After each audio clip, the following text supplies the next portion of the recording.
आज जो हमारे यहाँ पर गेस्ट हैं उनके 1 मिलियन से ज्यादा सब्सक्राइबर्स हैं यूट्यूब पे और पर्सनल फाइनेंस के अंदर he is one of the top creators in India. इन्होंने सीए किया हुआ है, सीएफए किया हुआ है, उसके अलावा एलएलबी भी करी हुई है। Let's give an energetic and warm welcome to the one and only Anant Ladda.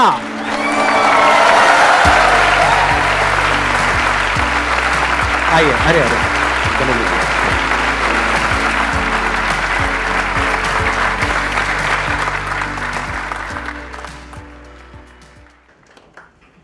Sir, मेरे पास मोनिका मैम का फोन आया था। शी वॉज लाइक कि इस दिन आपको संदीप सर के साथ आना है, बात करना है, मिलने का मौका मिल रहा है, आप आ पाओगे? मैंने कहा मैडम आज मेरी शादी होती ना, मैं शादी को पोस्टपोन करा के आ जाता।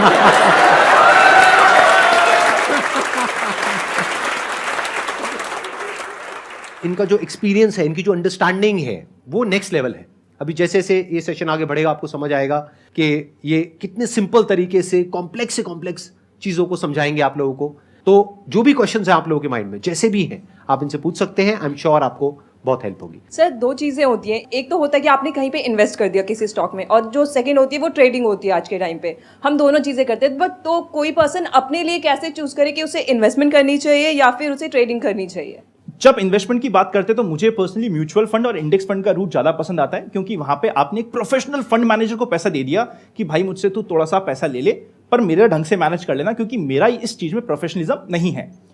इन्वेस्टमेंट की बात करें, मुझे इंडेक्स फंड, म्यूचुअल फंड बहुत पसंद है। ट्रेडिंग क्या होती है, आपने किसी शेयर को लिया, हो सकता है उसका टाइम 3 वीक का हो, 3 महीने का हो, या फिर 3 साल का हो। अभी 3 वीक, 3 महीने, 3 साल में कैसे डिफरेंस? अगर आप शॉर्ट टर्म ट्रेड करते हैं, स्विंग ट्रेड करते हैं, उससे हम कहते हैं आपने एक शेयर को बाय किया है एक पर्टिकुलर स्विंग को कैप्चर करने के लिए। स्विंग क्या हुआ, यहां से स्टॉक चलना स्टार्ट हुआ, सिर्फ इस स्विंग को मैं कैप्चर करने की कोशिश कर रहा हूं। वहां पे आप होल्ड करोगे मे बी कुछ हफ्तों से लेके कुछ दिनों तक। सेकंड होता है पोजिशनल। पोजिशनल ये हो गया कि आपने एक पोजीशन बनाई है, एक कंप्लीट मार्केट ट्रेंड को यूज करना चाहते हो आप। आपका टाइम होराइजन यहां पे हो जाता है मे बी 1 महीना, 2 महीना, 3 महीने के आसपास, मैक्सिमम 6 महीने तक आप कह सकते हो कि आपने पोजिशनली उस स्टॉक में एक पोजीशन बनाई है। लास्ट और सबसे डेंजर स्टाइल होती है इंट्राडे, कि आज बाय किया आज ही सेल करना है मुझे। दिक्कत किसी में नहीं है, everything works in this market, पर आपको देखना पड़ेगा कि आपके लिए क्या वर्क करता है। अगर आपको रातों रात अमीर बनना होता है, आप 2 में से एक काम करते हो। पहला, रैंडमली आके कॉल या पुट बाय करते हो कि भाई मैंने देखा था 5 गुना हो गया यार लास्ट एक्सपायरी में, ये कॉल कि भाई मेरे को इमीडिएटली डबल करना है या 5 गुना करना है पैसा। या फिर आप ऐसे स्टॉक में बाय करते हो जो बिल्कुल खत्म है, पेनी स्टॉक। ओनली पेनी पीपल बाय पेनी स्टॉक, की 5 रुपए का मिल रहा है, 5 पैसे का मिल रहा है, इससे सस्ता क्या ही होगा और कितना ही टूट जाएगा। मैं तो कहता हूं अगर आपको पेनी स्टॉक बाय करने की इच्छा है ना, आप मत करो। आपको बेटर प्रोबेबिलिटी देता हूं, आपका पैसा भी जल्दी जल्दी बनेगा। कसिनो में आप खेलो रूले, रेड और ब्लैक, इमीडिएटली आपके पास जवाब आएगा। 48% चांसेस है आपका रेड आएगा, 48% चांस है आपका ब्लैक आएगा, बीच का 3-4% वो ग्रीन का हो गया। 48% की विनिंग प्रोबेबिलिटी, और टाइम जो आप चाह रहे हो कि जल्दी हो तो इमीडिएटली होगा। पर stock market is serious business, इसको सट्टा बाजार मत बनाओ। यहां पे अगर आप पेनी स्टॉक बाय करते हो, आपकी विनिंग की क्या प्रोबेबिलिटी है?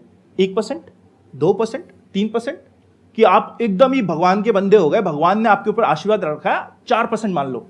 यहां पे मैंने आपको डबल पैसा करने का 1 सेकंड में ऑप्शन दिया है 48% प्रोबेबिलिटी के साथ। तो ये ना सीरियस बिजनेस है, इसको सट्टा बाजार मत बनाना। तो इसीलिए अगर आप ट्रेडिंग करना चाहते हो, स्किल को सीखने के लिए अगर आप टाइम देने के लिए रेडी हो, तब तो आप ट्रेडिंग करो। अगर आपको लगता है कि नहीं मेरे को रातों रात अमीर बनना है, तो आपका इनिशियल थॉट ही खराब है, आप छोड़ दो। स्टॉक मार्केट में क्या होता है, आप पैसा देते हो, शेयर लेते हो इन एक्सपेक्टेशंस कि आपका पैसा बनेगा। जिस लाइफ में आप अभी हो, जिस एज में आप अभी हो, आप जब स्टॉक मार्केट को टाइम देते हो, आप यहां पे अपना टाइम ट्रेड कर रहे हो। आपने टाइम दिया, जिसके अगेंस्ट में थोड़े बहुत पैसे भी आपने साथ में लगा दिए, थोड़ा बहुत 100, 200, 500, 1000 रुपए आया। पर क्या आपका टाइम अभी जिस एज में आप हो, स्टॉक मार्केट में टाइम देने के लिए वर्थ है? ध्यान से सुनना बहुत बड़ा पॉइंट है ये, और ये आप लोगों की एज ग्रुप में ये समझना बहुत इंपॉर्टेंट है। चाहे इन्वेस्टमेंट करना हो, चाहे ट्रेडिंग करना हो, पहले पैसा होना तो चाहिए ना जेब में। अगर आपने कम पैसे पे ट्रेडिंग करी भी या इन्वेस्टमेंट करी भी और थोड़ा बहुत पैसा आ भी गया, तो कम पैसे पे कितना पैसा आएगा? कम ही आएगा, ज्यादा कैसे आ जाएगा? तो अपने उस टाइम को इन्वेस्ट करना है अपनी स्किल पे। ये आप टाइम को ट्रेड कर रहे हो, आपका टाइम अभी बहुत वैल्यूएबल है। कई बार हम लोग ये सोचते हैं कि एजुकेशन से क्या फर्क पड़ जाएगा, XYZ ने बहुत अच्छा कर दिया। मैं तो कहता हूं विनिंग की प्रोबेबिलिटी, हम मैथ्स के आदमी, हमें मैथ समझ आती है। अगर मैं अच्छी एजुकेशन के बाद सक्सेसफुल होने की कोशिश करता हूं, मेरी शायद वहां पे प्रोबेबिलिटी 70, 80, 90% है। बिना एजुकेशन के शायद 1, 2, 3, 4, 5%। तो अगर आप इस समय अपने टाइम को ट्रेड करके अपनी एजुकेशन, अपनी फाउंडेशन स्ट्रांग कर सकते हो तो उस पर फोकस करो। बहुत बड़ी बात कह रहे हैं, जिसमें एक्चुअल में इनका नुकसान है, क्योंकि अगर आप ट्रेडिंग शुरू कर देते हो या स्टॉक मार्केट में चले जाते हो और इनके चैनल पे जाते हो, जाकर के इनकी वीडियोस देखते हो, करते हो, तो उसमें इनका बेनिफिट है। लेकिन ये अपने नुकसान की बात कर रहे हैं आपके फायदे के लिए, जो बहुत बड़ी बात है। ये क्या कह रहे हैं कि अभी अपनी पढ़ाई पे फोकस करो, इनके चैनल पे आप 2 साल बाद आ जाना, 3 साल बाद आ जाना, कोई दिक्कत नहीं है। जल्दी क्या है, मैं ठीक कह रहा हूं ना? बिल्कुल सर। सर ये कौन सा कहीं जाने वाले हैं? ये भी यही है, मैं भी यही हूं, आप भी यही हो। मैं भी यही हूं, आप भी यही है, मार्केट भी इनका वेट कर रहा है। अच्छा, इसको ना इस तरीके से देखते हैं कि एक हो सकता है कि हमको क्या करना चाहिए स्टॉक मार्केट में या इन्वेस्टमेंट में या इन सब चीज़ों में क्या करना चाहिए, उसके ऊपर मेरे कई सारे सेशंस हैं। ऐसा क्या है जो हमको नहीं करना चाहिए, यानी कि इस एज ग्रुप में ऐसी क्या गलतियां हैं, 20s का एज ग्रुप है यहाँ पर, तो ऐसी क्या गलतियां हैं जो ये लोग करने वाले हैं, जो अगर आप पहले इनको अलर्ट कर सकें based upon your experience and understanding कि ये गलतियां हैं, ये तो कभी मत करना। जैसे आज हमने एक चीज़ सीखी कि अपनी एजुकेशन पे कॉम्प्रोमाइज़ नहीं करना है, क्योंकि एजुकेशन की जो ROI है, रिटर्न ऑन इन्वेस्टमेंट, वो बहुत ज़्यादा है। अगर आप अच्छे से एजुकेशन लेते हो तो वहाँ से आप बहुत पैसा कमा सकते हो, और फिर जब बहुत पैसा कमाओगे तो उस पैसे में से जो एक्सेस पैसा होगा उसको आप इन्वेस्ट भी कर सकते हो, तो वो पैसा भी बहुत होगा, तो वहाँ से जो इन्वेस्टमेंट से पैसा आएगा वो भी बहुत होगा। तो ओवरऑल जो साइकिल बनेगी वो बहुत इंटरेस्टिंग होगी। करना क्या है, 2-3 साल का पेशेंस रखना है, पहले अपनी एजुकेशन को कंप्लीट करना है, बाद में स्टॉक मार्केट में आना है।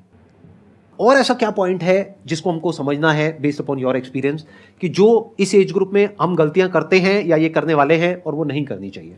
सर सबसे पहले तो एजुकेशन को छोड़ के नहीं भागना है मार्केट की तरफ। सेकंड, ट्रेडिंग को फुल टाइम करियर मत बनाना, क्योंकि ट्रेडिंग में आपको बड़ा पैसा कमाने के लिए ग्रेविटी फ्री जोन चाहिए कि आपके पास रेगुलर फ्लो ऑफ इनकम आ रहा है, बाय चांस कभी लॉस हो गया, क्योंकि trading is like a business. वरना आप ट्रेडिंग को बिजनेस की जगह होपिंग गेम लगा लोगे। It is a serious business, not a hopping game.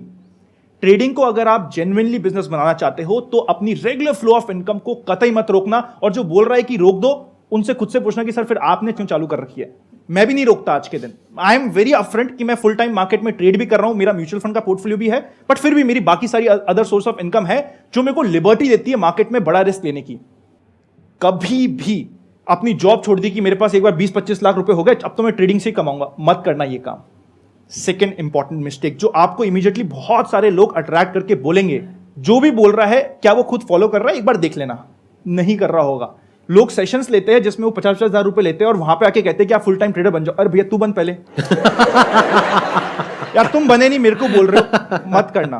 Quick rich theory के पीछे मत भागना। ऑफ लेटली बहुत सारे ऐसे एडवर्टाइजमेंट्स आ रहे हैं ऐसी मोबाइल ऐप के जो इंडिया में रजिस्टर्ड भी नहीं है कि तुमने कितना कमाया, मैंने इतना कमाया। अरे भैया तुम यहां पे रजिस्टर्ड भी नहीं हो, किसी ने तुम भाग गए, हमें नहीं पता।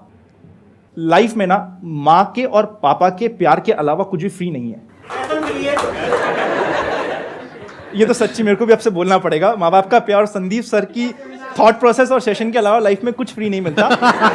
अगर आपको एडिशनल रिटर्न चाहिए तो एडिशनल रिस्क लगेगी वहां पे, राइट। अगर कोई बता रहा है कि 1 महीने में डबल हो गया पैसा, तो भैया जब वो 0 होगा ना उस समय कोई पूछने भी नहीं आएगा। तो ऐसे एडवर्टाइजमेंट्स के पीछे जाके, टेलीग्राम चैनल आजकल बहुत फेमस हो रखे हैं कि आ जाओ मेरे टेलीग्राम पे, मैं डबल करता हूं प्रॉफिट। अरे वाह, अच्छा। हर दिन डबल करता है पैसा। ऐसे फ्रॉड्स के पीछे मत भागो, ये पंप एंड डंप की स्कीम होती है। कोई आपको जल्दी नहीं बनाने वाला, बना सकता है जल्दी तो सिर्फ आप ही बना सकते हो। मतलब गेट रिच क्विक स्कीम के चक्करों में बिल्कुल नहीं पड़ना है। जैसे फॉर एग्जांपल आपसे आकर के वो पूछेगा कौन सी गाड़ी चाहिए आपको, तो आप कहोगे मुझे ये चाहिए। अच्छा ये चाहिए, कितने टाइम में चाहिए? आप कहोगे जल्दी मिल जाए, जितनी जल्दी मिल जाए। वो कहेगा मिलेगी, 1 साल में मिलेगी, 2 साल में मिलेगी। गाड़ी कौन सी? 50 लाख की, 1 करोड़ रुपए की। ऐसा थोड़ी ना होता है। आपको क्या समझना है कि जल्दी कहीं कुछ नहीं होता है। ये एक इंपॉर्टेंट रूल भी है सर इन्वेस्टमेंट का, स्पेशली अगर आप म्यूचुअल फंड्स या लॉन्ग टर्म इन्वेस्टमेंट की बात करो, उसका एक बहुत कंपाउंडिंग का फायदा होता है। उसके लिए एक बहुत परफेक्ट एग्जांपल है। सपोज करते हैं आप आज 100 मीटर चलो, कल आपने डबल कर दिया, कल आप 200 मीटर चले, फिर आपने डबल कर दिया, आप 400 मीटर चले, और हाइपोथेटिकली आपको पूरी की पूरी दुनिया का चक्कर लगाना है। कितने दिनों में लगा पाओगे? 30 दिन। अच्छा, और इस श्रद्धा से सब मुझे देख रहे हैं जैसे सुबह के 4 बजे हो, हम बाबा लोग बैठे, भक्तजन श्रद्धा में लीन है। अरे भक्तजनों जागो, कहां सोए हुए हो? हम कोई सुनो ये penalty क्या नहीं कह रहे हैं, बोलो जवाब दो। कोई पेनल्टी नहीं लगाएंगे आप पे, पक्का आप वादा। गलत भी कहोगे तो आपको कोई नहीं मारेगा। 6 महीने देखो, इक्वेटोरियल सरकमफ्रेंस है रफली 40,075 किलोमीटर वर्ल्ड का। 19 दिनों में आप 39,000 किलोमीटर से ज्यादा ट्रैवल कर चुके होंगे। 20वें दिन के शुरुआत में आपका हाइपोथेटिकली पूरी दुनिया का चक्कर हो जाएगा। आपने सिर्फ 100 मीटर से स्टार्ट किया था, यहां से यहां तक का भी नहीं होता 100 मीटर। इसी की जगह आपने सोचा यार 20 दिन क्यों चलूं, मैं 10 दिन चलूंगा ना, बहुत हो गया ना, आधा तो दुनिया कवर कर लूंगा। 10 दिन में आप कितना ट्रैवल करोगे? Half of the world. आप पहले 10 दिन में कवर करोगे 77 किलोमीटर्स ओनली। आने वाले 10 दिनों में आप पूरी दुनिया का चक्कर लगाने वाले हो। इस तरीके से कंपाउंडिंग काम करती है। होता क्या है, हमने 4 साल इन्वेस्ट कर दिया, मार्केट टूटा, और हम इन्वेस्टमेंट का पोर्टफोलियो उस समय खोल के देखते हैं जिस समय मार्केट डाउन होता है। अब के समय तो सब अच्छा है, आहा आज की ऑडी कल की मर्सिडीज। जैसे ही मार्केट नीचे होता है हम पोर्टफोलियो खोलते हैं, हम कहते हैं अरे सट्टा बाजार है, देख लॉस हो गया, 4 साल हो गए। अरे भैया तू जर्नी पूरी तो कर, तू आया था 20 साल के लिए, 25 साल की बात कर रहा था, यहाँ पे 4 महीने में कोविड आ गया तो तेरे को डर लग गया। या तो तुम पहले अपना माइंडसेट लेके आते कि मैं 4 महीने के लिए इन्वेस्ट कर रहा हूं। आपको मंजिल तो पता होनी चाहिए ना, वरना तो आप कहीं पे भी चल जाओ, कहीं ना कहीं तो पहुंच जाओगे। सपोज करते हैं मैं इधर एक चौराहे पे खड़ा हूं, एक पर्सन मेरे पास आता है, आप ही मेरे पास आते हो, बोलते हो ये कहां जाएगा, मैं कहता हूं ये आपको संदीप सर के पास ले जाएगा। ये कहां जाएगा, मैं कहता हूं भाई ये रास्ता आपको कोटा ले जाएगा। ये कहां जाएगा, ये आपको नॉर्थ में ले जाएगा, शायद आप कश्मीर पहुंच जाओगे। फिर कहता ये कहां, भैया तेरे को जाना कहां है? कहा मुझे नहीं पता। तो भाई तू कहीं पे भी चल जा, कहीं ना कहीं तो पहुंच जाएगा। इसलिए आपको पता तो होना चाहिए आपने कितने समय के लिए इन्वेस्ट किया है। अब आपने 20 साल के लिए इन्वेस्ट किया है, 20 दिन बाद मार्केट में कोई क्रैश आ गया, आप उससे क्यों डर रहे हो? कंपाउंडिंग को टाइम तो दो सर। अच्छी चीजों को वक्त लगता है। यहां पे आने के लिए भी आई एम वेरी श्योर आपको वक्त लगा होगा। सो सर ये पॉजिटिविटी के लिए भी हमें टाइम तो देना पड़ेगा सर, कुछ ना कुछ समय देना पड़ेगा। जिस दिन सर का ये आया था कि सर मीट कर रहे हैं, I think I was the first one, क्योंकि मैंने इमीडिएटली सर का channel touchwood is the only channel जिसमें मैंने सब्सक्राइब करके बेल आइकन बचा रखा है। मैं कहा इसके ये वीडियोस चाहिए, और कोई एक इसके अलावा एक और चैनल मेरे पास सब्सक्राइब नहीं है। इमीडिएटली मैंने शायद भर दिया होगा फॉर्म, मुझे शायद 2-2.5 महीने लग गए। अच्छी चीजों को टाइम लगता है, गुड थिंग टेक्स टाइम। थोड़ा सा वक्त दो, इन्वेस्टमेंट में थोड़ा सा कंपाउंडिंग को टाइम तो दो सर। वो 11 दिन से लेके 20 दिन तक रुको तो सही, आप पूरी दुनिया का चक्कर भी लगाओगे। एक्सीलेंट पॉइंट, बहुत बढ़िया। वो गोल क्या होना चाहिए? अभी ये गोल की बात कर रहे थे कि गोल होना चाहिए फाइनेंशियल प्लानिंग में। वो गोल क्या होना चाहिए? Patience is not a goal, patience is a virtue जो आपको वहां पे जाने में हेल्प करेगा। गोल क्या होना चाहिए? 40s में मेरे पास इतना अमाउंट होना चाहिए कि मैं उससे कुछ अपना बना सकूं, घर बना सकूं या कुछ भी बना सकूं। Exactly, let's give a big hand for her. है ना, परफेक्ट है ना बात? मतलब बेसिकली आपका गोल शॉर्ट टर्म होना ही नहीं चाहिए। अगर एक्चुअल में आप पैसा अच्छा बनाना चाहते हो तो, अगर अभी आपकी एज है 20 साल, तो आपका गोल ये होना चाहिए कि 20 साल बाद यानी 40 साल की एज में मेरे पास में इतना पैसा होना चाहिए। तो इसका मतलब क्या है, एक बार आपका गोल बन गया तो अब इस गोल से हटना नहीं है, क्योंकि मार्केट क्या करेगा, कभी ऊपर जाएगा, कभी नीचे जाएगा, कभी ये होगा, कभी वो होगा, देखना ही नहीं है, दिमाग ही नहीं लगाना। आपको बस मोटा मोटा दिमाग में ये बना करके रखना है कि जो आने वाले 20 साल हैं वो इंडिया के हैं। I am not just saying it, you can see it for yourself. देखो एक बार इंडिया में क्या हो रहा है, किस तरीके से हो रहा है। Do you buy this point? 100% connected with this point. I can prove this point. करिए प्रूफ। मजा आएगा, करते हैं। हाँ बताइए। आप मुझे बताइए कोई भी इकोनॉमी ग्रो कब करती है? नॉट ओनली इंडिया, कोई सी भी इकोनॉमी ग्रो कब करती है? सर मेनली उस इकोनॉमी में डिमांड हो जिसको फुलफिल करे, कंपनी सप्लाई करें, तो इससे एम्प्लॉयमेंट जनरेट होता है, और एम्प्लॉयमेंट जनरेट होगा तो लोगों को स्पेंडिंग सैलरी मिलेगी, और वो स्पेंडिंग सैलरीज बढ़ने से और नए बिजनेस क्रिएट होंगे और सप्लाई बढ़ेगी। बिल्कुल सही। स्पेंडिंग पावर जो सबसे मेन वर्ड था, खर्चा, क्योंकि किसी का खर्चा किसी की इनकम होती है, नॉर्मल अकाउंट से। अब हमें यह सोचना है कि क्या इंडिया में खर्चा होगा। उसके लिए क्या करते हैं, सपोज करते हैं ये एक बड़ा सा हॉल है, हमारे यहाँ पे 100-150 लोग बैठे हैं। अभी तो यहाँ पे सारे यंग है, बट फिर भी आप घर पे आके एक्सरसाइज करिएगा। घर को 2 पार्ट में डिवाइड कर दीजिएगा। एक तरफ ऐसे लोग रखिए जिनकी एज 30 से ज्यादा है, दूसरी तरफ ऐसे लोग रखिए जिनकी एज 30 से कम है। आप अपने दिल पे हाथ रख के बताइएगा, मोर ऑफन देन नॉट, कुछ एक्सेप्शन हो सकते हैं, कौन ज्यादा सक्सेसफुल है, किसके पास ज्यादा पैसा है, कौन लाइफ में ज्यादा सेटल्ड है। 30+। महंगा फोन किसके पास है? बिलो 30। इंडिया में 40 करोड़ लोग ऐसे हैं जिनकी एज 20 से कम है। बच्चे खर्चा करते हैं। जब हम गोल भी बनाते हैं, बच्चे की एजुकेशन, बच्चे की मैरिज, बच्चे के लिए मेरे को ये घर बनाना है, बच्चे के अराउंड हमारे बहुत एक्सपेंडिचर होते हैं। आपने खुद ने प्रूव किया कि महंगा फोन 30 की एज के कम है। India is one of the youngest nation in the world. खर्चा सोचो कितना होगा। जब खर्चा होगा, किसी की इनकम बढ़ेगी, ऑब्वियसली इकोनॉमी बढ़ेगी। आप खुद मुझे बताओ, क्या आप आज से 10 साल बाद ज्यादा सक्सेसफुल हो गए, नहीं होगे? क्या आज से 10 साल बाद ज्यादा, आज जितना आप खर्चा कर रहे हो उससे ज्यादा खर्चा करोगे, नहीं करोगे? तो अगर आप खर्चा करोगे तो क्या कंपनीज ग्रो नहीं करेगी? तो आंसर आपके पास है। कोई वजह ही नहीं है कि ग्रोथ क्यों नहीं होगी अगले 20 साल में। जो भी चाहिए होता है ग्रोथ के लिए, एक बेसिक इंफ्रास्ट्रक्चर चाहिए होता है, इंटरनेट चाहिए होता है, एक यंग पॉपुलेशन चाहिए होती है, स्पेंडिंग पावर चाहिए होती है, अर्निंग पावर चाहिए होती है, वो सब आज हमारे पास में है और वो और इंप्रूव होता चला जा रहा है विद टाइम। पिछले कुछ टाइम में देखो कितनी यूनिकॉर्न्स बनी है। कंपाउंडिंग चल रही है सर, वहां पे भी लग रहा है। वहां पे भी कंपाउंडिंग चल रही है। हर कुछ दिन बाद देखो एक नई यूनिकॉर्न खड़ी हो जाती है। यूनिकॉर्न का मतलब सब लोग समझते हैं ना, मतलब एक ऐसी कंपनी जिसकी वैल्यूएशन है $1 billion, close to around 8,000 crore. ऐसी बहुत सारी कंपनीज हो गई हैं इंडिया में। तो अगर आप देखोगे, ध्यान से समझने की कोशिश करोगे, आने वाले जो 20 साल हैं वो इंडिया के हैं। तो इंडिया में फॉरेन इन्फ्लोज भी बढ़ने वाले हैं। तो अगर आज आपने प्रॉपर्ली इन्वेस्ट नहीं किया तो आप इस अपॉर्चुनिटी को मिस कर दोगे। 20 साल बाद बैठ करके रो रहे होगे। अब दूसरा पॉइंट आता है कि अगर आपको यह बात समझ आ रही है तो अपना गोल बनाओ 20 साल बाद का। मेरे से अगर पूछोगे मेरा गोल क्या है, वो है 20 साल कि अगर आज मैंने म्यूचुअल फंड में पैसा लगाया है, इंडेक्स फंड में लगाया है, मैंने डायरेक्टली स्टॉक्स में नहीं लगाया है, ना मैं ट्रेडिंग करता हूं, ना मैं स्टॉक्स में डायरेक्टली इन्वेस्ट करता हूं, या तो म्यूचुअल फंड्स के थ्रू करता हूं या इंडेक्स फंड के थ्रू करता हूं। तो मैंने जो अपना गोल बनाया हुआ है that is absolutely clear in my mind 20 साल। लॉन्ग टर्म में क्या होता है कि जो लॉस होता है ना या प्रॉफिट होता है वो परसीव्ड होता है, एक्चुअल नहीं होता है। दोनों में बड़ा फर्क है। ट्रेडिंग में क्या हो रहा है, आप शॉर्ट टर्म में कर रहे हो काम, तो 100 रुपए का 90 रुपए रह गया तो वो परसीव लॉस नहीं है, क्योंकि आपने लिया ही शॉर्ट टर्म के लिए था। आपने सोच करके लिया था कि मैं 1 महीने के लिए ले रहा हूं, तो 1 महीने के अंदर अगर वो 90 रुपए टच कर गया तो आपको बेचना है, ये रूल है आपका। नहीं तो वो 10 रुपए भी रह सकता है। बट लॉन्ग टर्म में क्या होता है कि जब आपने अपना एक गोल बना लिया, जो अभी थोड़ी देर पहले हमने बात करी थी कि अपना एक 20 साल का आपने गोल बना लिया। मानो मैंने अपना एक गोल बना लिया 20 साल का, मेरा मान लो 1 लाख का पोर्टफोलियो है, उसमें से 50,000 रुपए मैंने लगा दिया म्यूचुअल फंड में, 50,000 मैंने लगा दिया इंडेक्स फंड में। अब हुआ क्या, 5 साल बाद मार्केट क्रैश कर गया। हर 5-10 साल में एक बार एक बड़ा क्रैश आता ही आता है। मान लो आधे से क्रैश कर गया, तो क्या मुझे 50,000 का लॉस हो गया? लगाओ दिमाग।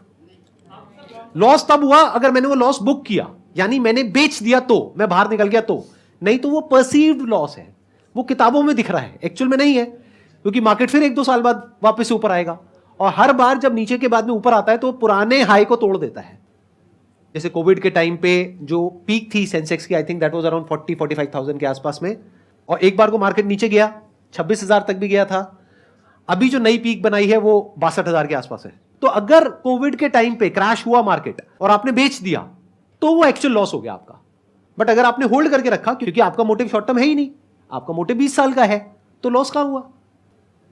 लॉन्ग टर्म में तो आप 20 साल के लिए आराम से बैठे हो, आपको क्लियर नजर आ रहा है कि 20 साल में आगे ग्रोथ आनी ही आनी है, तो 20 साल में ये होगा, बस खत्म। तो 20 साल तक देखना नहीं है क्या ऊपर जा रहा है क्या नीचे जा रहा है। बिल्कुल ऐसा है जैसे किसी घर में आप रह रहे हो, आपने वो खरीदा घर मानो 50 लाख रुपए का।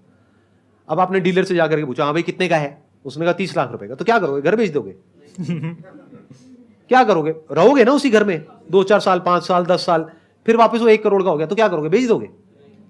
बट मान लो आपकी एक विजन है, एक गोल है कि इस घर में मुझे इतने साल ही रहना है, मानो 20 साल तक रहना है, क्योंकि ये 3 BHK है जब तक कि आपके 2 बच्चे हैं। बट मान लो आपके बच्चे हो जाते हैं 20, तो अब आपको बड़ा घर चाहिए ना। हंस क्यों रहे हो? 20 ज्यादा हो गया क्या? कोशिश करो, सब होगा। एवरीथिंग इज पॉसिबल, आसान है। तो 20 साल में there is a strong possibility कि उस प्रॉपर्टी की वैल्यू जितने की आपने ली थी 20 साल पहले उससे ज्यादा ही होगी ना। तो इसलिए गोल सेटिंग बहुत इंपॉर्टेंट है इन्वेस्टिंग में। सर आपने एक सबसे पहले तो बहुत प्यारी बात बोली, वैसे आप सारी प्यारी बोलते हो, मेरे को तो खुद को यहाँ पे बैठे बैठे मैं खो जाता हूँ, फिर मेरे को रियलाइज होता है उस बारी मेरे को भी बोलना है इतना। अभी तक सर आप मानेंगे नहीं सर, 1 साल पहले भी 1 साल नहीं 1.5 साल पहले तक भी मैं अप्लाई कर रहा था कि मैं वहाँ पे आ जाऊँ, नहीं आ पा रहा था बिकॉज मैं कोटा में रहता था। अब मुझे बाद में रियलाइज हुआ कि आप वो फिल्टर में हटा देते हो कि हम कोटा वालों को नहीं आने देंगे, सॉफ्टवेयर में नहीं आता है, सॉफ्टवेयर में हटा देते हैं। इनफैक्ट यहाँ पे कुछ लोग आए होंगे कोटा से, कोई आया है दिल्ली के बाहर से? कितने लोग आए हैं? इन्होंने क्या किया होगा, रजिस्ट्रेशन करते वक्त अपना मुझे सिटी डाला दिल्ली, सर मुझे आ गया। सर मुझे लगा कि नहीं मैं सच्चा रहता हूँ, सच आ जाएगा किसी दिन, तो वो मैं फंस गया सर उसमें। बट सर आप इतना मस्त बोलते हैं ना, इतना मजा आ रहा है मुझे यहाँ पे, आप बिलीव नहीं कर सकते कि मैं कितना खुश हूँ अभी। My pleasure. हाँ बताइए तो अब मैं फिर भूल गया मैं इतना नर्वस ना, मैंने मेरी वाइफ को प्रपोज किया था ना, उस समय मैं नर्वस नहीं होता जितना मैं यहाँ पे अभी सर के सामने बैठ के, इतने मजा आ रहे हैं ना। आप थोड़ा सा बताएंगे आपने अपनी वाइफ को कैसे प्रपोज किया था? थोड़ा टॉपिक को चेंज करते हैं ना, मतलब कैसे मिले, क्या थोड़ा लव स्टोरी बीच में एक। सर अरेंज मैरिज है, फैमिली ने मिलाया था, मिलाने के रफली 3 महीने बाद तक मैंने रिप्लाई नहीं दिया बिकॉज मेरे एक एग्जाम आया हुआ था। मैंने कहा मैं एग्जाम के बाद इस पे ध्यान लगाऊंगा, क्योंकि घर वाले बोल के रखे थे कि बेटा प्यार मोहब्बत धोखा है, पढ़ ले बेटा मौका है, तो मैं पढ़ने पे ध्यान दे रहा था। फिर जब शादी फाइनल हुई और रोका हुआ, सो इनकी फैमिली बहुत ही चिल्ड थी, सो हम लोग शादी से पहले भी काफ़ी घूमे, काफ़ी वेकेशंस हुई। एक्चुअल प्रपोज मैंने इन्हें किया था हमारे हनीमून पे, जब हम न्यूजीलैंड गए थे। हम लोग ने स्काई डाइविंग करी, ये स्काई डाइविंग करके नीचे आया और नीचे लिखा हुआ था will you be my wife, इस तरीके से प्रपोज किया था। बहुत बढ़िया। Thank you so much for coming, it means a lot to me and to everybody. जो लोग यहाँ पर हैं और जो लोग वीडियो में देख रहे हैं, सबको आज आपसे बहुत कुछ सीखने को मिला, मुझे पर्सनली बहुत कुछ सीखने को मिला। Thank you so much for coming sir, completely my pleasure. Thank you ji.